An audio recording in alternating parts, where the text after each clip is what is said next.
Confidence ಒಳ್ಳೇದು, ಆದ್ರೆ over confidence ಆದ್ರೆ ಎಡವು ಬೀಳ್ತೀವಿ.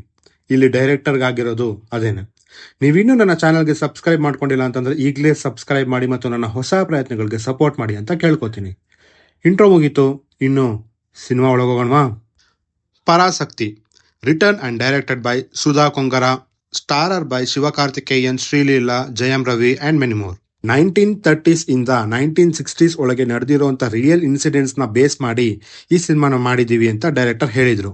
But I don't think so. ಇದು ಬರೀ ಪ್ರಮೋಷನಲ್ ಗಿಮಿಕ್ ಅಂತ ಅನ್ಸುತ್ತೆ. ಅಂಡ್ ಇವಾಗಂತೂ ಪೀರಿಯಾಡಿಕ್ ಡ್ರಾಮಾ ಮೂವೀಸ್ ಗಳನ್ನ ಮಾಡೋದು ಟ್ರೆಂಡ್ ಆಗೋಗಿದೆ.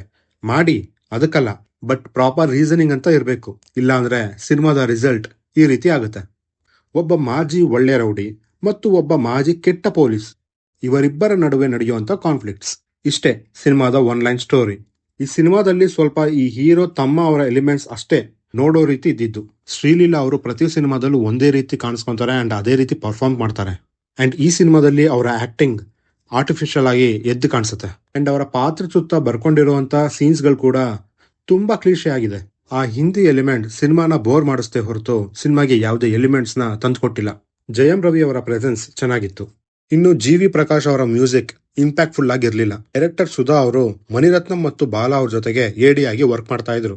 ಸೊ ಅದೇ ರೀತಿ ಇಬ್ಬರ ಮೇಕಿಂಗ್ ಸ್ಟೈಲ್ ನ ಒಂದೇ ಸಿನಿಮಾದಲ್ಲಿ ತೋರಿಸೋಣ ಅಂತ ಹೋಗಿದ್ದಾರೆ, ಬಟ್ ಕಂಪ್ಲೀಟ್ಲಿ ಫೇಲ್ ಆಗಿದ್ದಾರೆ.